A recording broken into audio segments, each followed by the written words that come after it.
Men can be sexually harassed or approached inappropriately. Hi, my name is Dr. Natalie Jones. I'm a licensed therapist. I've been counseling women and men who have experienced abuse as well as those who are perpetrators of abuse and other violent crimes. One of the things I wanted to get on here and talk to you guys about today is how men can also be, how men can also be sexually harassed by women. And one of the things is, back in the day, I used to go, I'll just give you this little story before I get into it. Back in the day, I used to go to this male masseuse who I still see occasionally. He and I, we got to talking. And, he was like, he was talking to me about how women come to see him.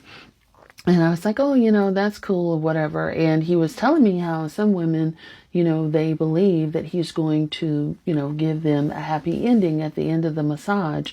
And he's like, some women actually, talk to him about it and like, well, where's the rest? That kind of thing. And other women expect more. And so, we've talked about how, they put a condom on the table or in his hand and been forward like they're ready, forward with it like they're ready for that, and so just something where women are a lot more forward. And so and it's not just with my masseuse, but other men that I've talked to as well, in other places as well have talked to me about how, women do come and approach them or feel like they can say certain things to them that are forward and outright. And so that's one of the things that I wanted to come on here and share with you all today is that men can also be harassed as well or aggressed against in a manner that is sexual, even, at their place of work, especially at their place of work or just out in the world, in general. And, I used to see a lot of this kind of stuff too when I worked in corrections. Not to say that it doesn't go both ways, but man, one of the things that I learned very early on in my career in corrections, hell hath no fury like a woman who has been rejected or turned down, by a man on the job that she was eyeing and spying. And God only knows, like, if that man becomes interested in somebody else, it would create this hostile work dynamic where it's like, oh my gosh, I'm terrorizing the entire unit now, because of the rejection that I'm getting. When people, including women, get caught up in their egos, they could certainly, lash out at everyone else. But women could just be as forward, as well.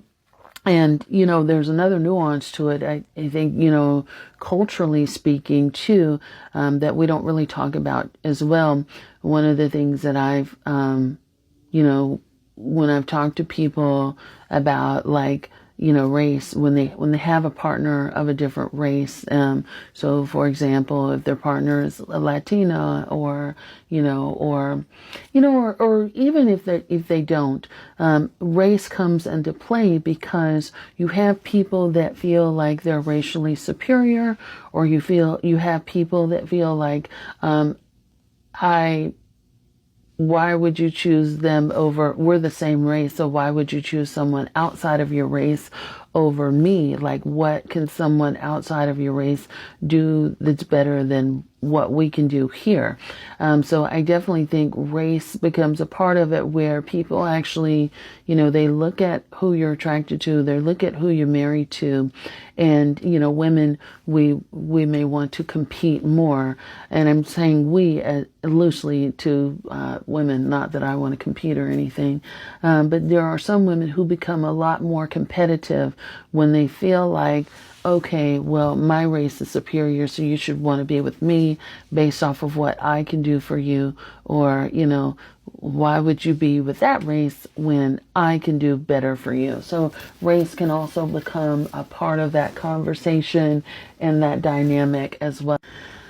But, and then, just, in my experience in dealing with men, you know, I've heard them say, like, people have solicited them right away for sex or sexual favors and other things like that. Very similar to what I talked with my former masseuse about.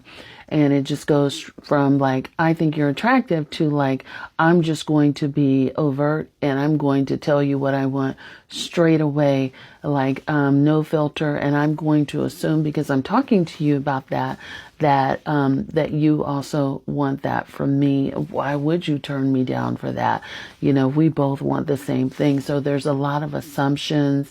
There's this boldness, and there can be this sort of chasing after, and also feeling wounded when they're rejected and lashing out or making it a point to make your life hell, and things of that nature.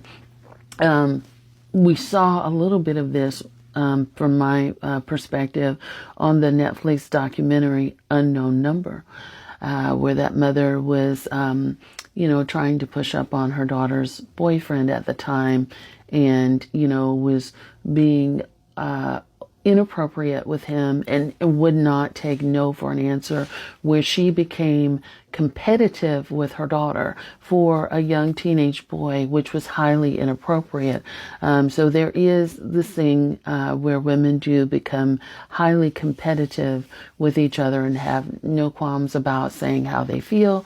Like, you should pick me over her. I could do X, Y, and Z for you that, she can't do, or I'm more attractive and I'm this and I'm that. And how dare you turn me down, type of thing. So just want to put that out there. Let me know you guys' thoughts about this. Thanks so much.